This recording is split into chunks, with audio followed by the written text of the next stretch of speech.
Welcome back to Men and the City. In today's video, I'm going to talk about American foreign policy. So grab some coffee or some tea, and over the next 10 to 20 minutes, I'm going to talk about the end of the special relationship. Now, this is going to be a somewhat controversial video, as I'm wont to make on this channel, but I think it's a crucial one because it frames, in many respects, what I think is underway, and that is to say a paradigm shift, not just in domestic American politics, but in America's relationship with the rest of the world. Over 10 years ago, in 2013, I was in graduate school, and for my master's thesis, I wrote a paper called The Coming Isolationism. Now, that paper argued vociferously that the United States was in a transition, and it was reverting back to its historic, its inheritance as an America First country. We would, in effect, reinstitute what I call hemispheric nationalism. Now, isolationism itself is a pejorative term. It is a way to slander Americans who vied for prioritizing the interests of the United States and average Americans over international obligations, or some sense that we had a broader mission to promote democracy and human rights and global stability around the world. Of course, needless to say, most of those ideas have fallen short over the last several decades, and I think average Americans recognize this. Well, in any case, I wrote the paper that I did because I saw various domestic movements against interventionism, against globalism, against a global Americana imperialism. And make no mistake, the United States has roughly 1,000 bases in 100 countries around the world. So that very definitely qualifies as an empire. Needless to say, it's an empire not of our making, and it certainly hasn't been in our interest, I would argue, for some time. Well, why did we abandon isolationism? Why did we jettison hemispheric nationalism in favor of internationalism? Well, that is the subject of this video. And what I'm going to argue is that there's one reason above all else, and that is our relationship with Israel. In the aftermath of 1945, needless to say, the world had changed fundamentally. And so the United States found itself as the healthiest and the most resilient of the great powers in the world. And so we saw fit to fill, to some degree, a power vacuum in the aftermath of World War II. And that made sense at the time. In addition to that, the United States was combating Soviet aggression and the spread of communism around the world.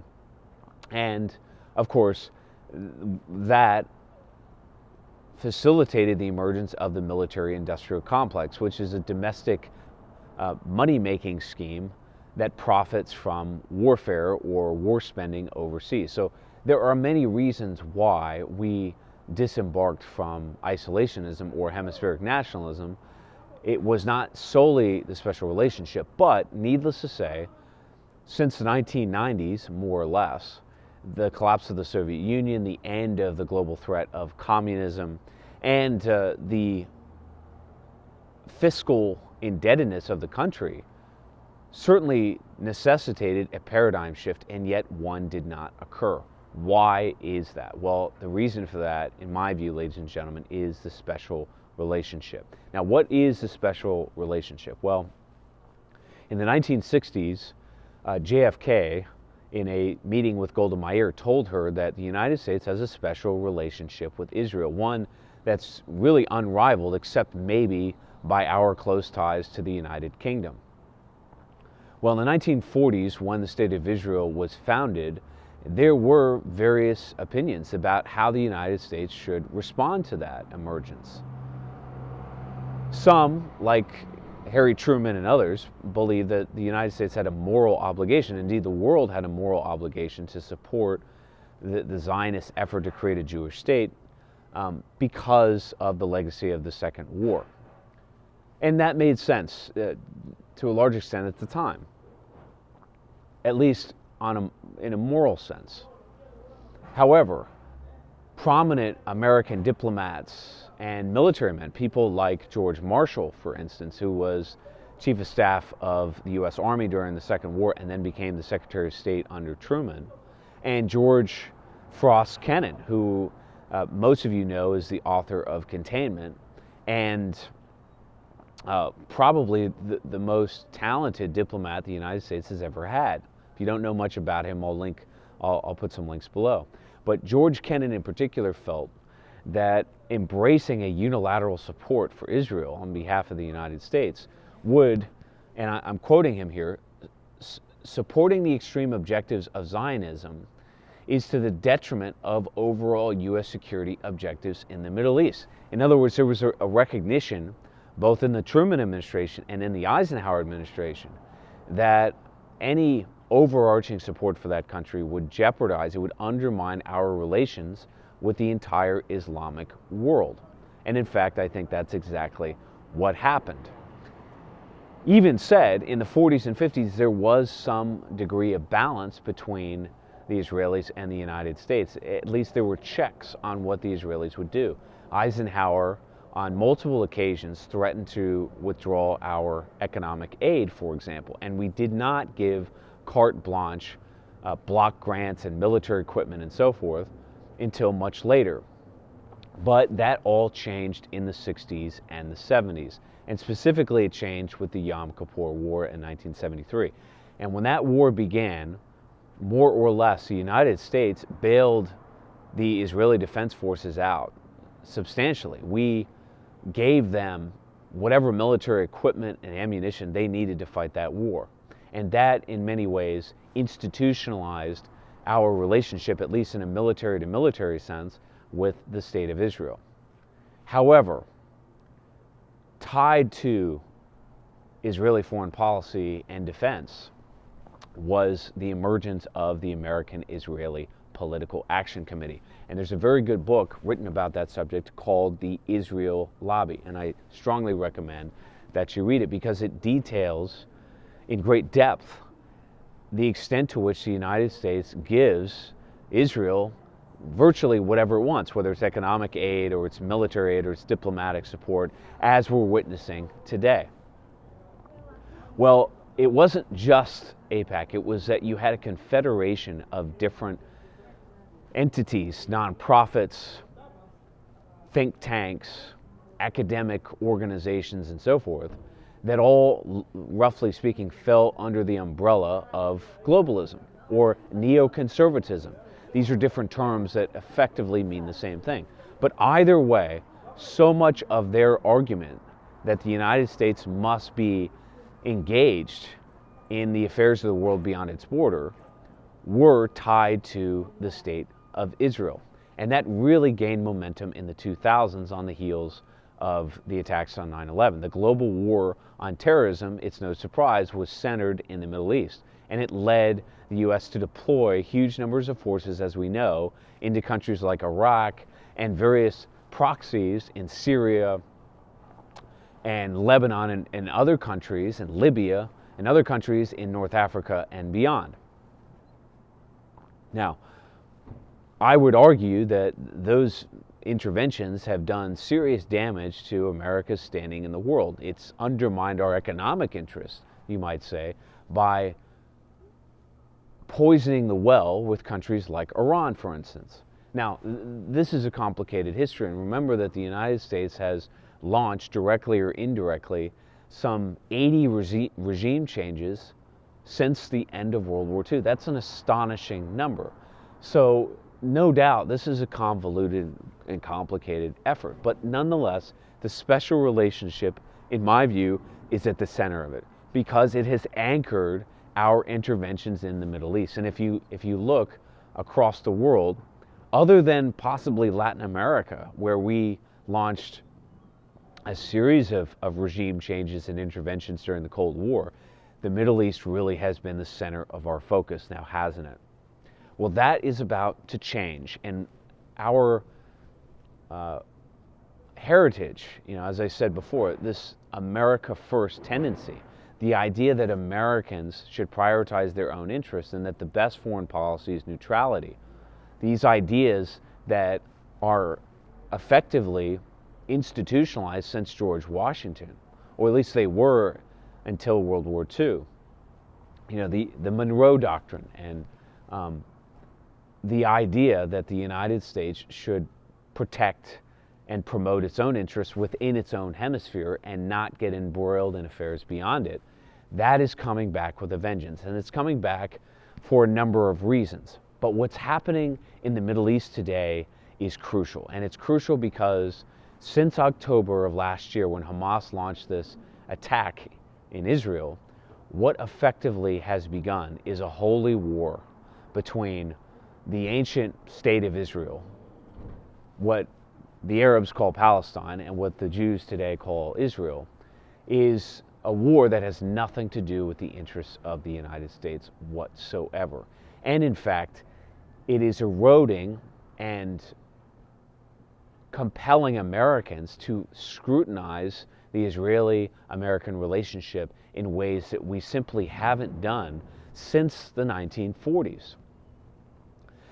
In the early 90s, there was an interview held between Richard Nixon and Ted Koppel, in which Ted Koppel asked Richard Nixon pointedly, and I'll link to this interview below, why do we have the special relationship with Israel that we do? Why do we prioritize our investment in that country over virtually every other nation in the world? And Richard Nixon's answer was quite telling. He said, look, we do not have national interests in supporting Israel. It is not, in fact, in our strategic interest to do so. We do so on the basis of morality. We have a moral obligation to that country. Those were his words. Well, how can a country, the United States today, that maintains itself as the arbiter of international law and justice, that believes we are promoting the democracy and freedom of peoples around the world, that we have a moral standing in the world, support a country that's openly engaged in waging holy war against its Arab neighbors? And that's in fact what it's doing. How can we support a country that's launching a genocide against the Palestinian Arabs living in Gaza and in fact in the West Bank? How can we support a country whose project it has become to recapture and instantiate ancient Israel in the modern Middle East? A move, in fact, that is provoking what I've called asabiya in the minds of 2 billion Muslims around the world. How can we stand by and support that? Well, ladies and gentlemen, I do not believe that we will. And furthermore, in the process of supporting this effort by sending carrier strike groups and amplifying our military support for the Israeli escalation, we have in fact set the region on fire. And I want to read a quote to you from Alistair Crook, who is a British diplomat, because I think he sums up the situation quite well. He says, what was supposed to be a limited and compartmentalized military operation in Gaza by the IDF has turned into a regional firestorm. Aircraft carriers sent to deter other actors from getting involved failed with the Houthis. U.S. bases in Iraq and Syria became targets, with attacks on U.S. bases continuing, and despite U.S. attempts at delivering deterrent punches. We have entered a period of breakdown and violence as the forces pulling apart the old status quo cascade and mutually reinforce one another. In other words, this holy war, this conflict over the Holy Land, monopolizing control of Israel, has begun a regional war, and it's one that will blow back on us. And that is beginning to sink in to the American population. Now, it hasn't resonated, and I don't think it will in the near term necessarily, in the political sphere. In other words, there is not a single major political candidate, left, right, center, or otherwise, who is advocating a U.S. withdrawal from the Middle East and a prioritization of American national interest, or hemispheric nationalism, as I call it. But it's coming. And it's coming because of the rise of Masco-Nationalism in America, or what I call the neo-masculine movement. As we're seeing in New York with this trucker boycott of New York City, as we're seeing friction on the US-Mexican border between US governors and the federal government, and its negligence, its willful complicity in the explosion of illegal immigration in the United States, America is going to turn inward. We're going to prioritize our national interests once again, and hemispheric nationalism will resurge. However, I want to finish with this very dangerous note. We are in a transition, and transitions take time. As I said, the paper that I wrote was over 10 years old. The coming nationalism has been coming for some time, but it's not here yet. And there is a lot of daylight between February, where we're sitting today, and November, when the presidential election is supposed to be held. In other words, the preeminent power of AIPAC and its various entities, masquerading as interventionists or liberal internationalists, whatever you want to call them, the neoconservatives and their ilk, who are doing whatever they can to leverage their control of the Biden administration and political consensus across Washington, D.C. There is a narrow window of time in which they can force the U.S. into this broader regional war, this holy war that's erupting in the Middle East. And so between now and the election, however it goes, there will be a full court press by the interventionists, by the neoconservatives, and the globalists to anchor the United States yet again in another regional war on behalf of the special relationship. But in the process of doing so, ladies and gentlemen, that will bring an end to it. Because either way, this effort by Netanyahu and his various supporters in the United States to get us into this regional war fails between now and the election, and I'm not sure that it will, or we do in fact go into the regional war, which I think is likely, and we suffer severe consequences because of it. Either way, that is going to force a transition. It's going to force a paradigm shift in American foreign policy. We are going back into hemispheric nationalism, which was always in our interest to do so anyway. But the road to get there is fraught with peril.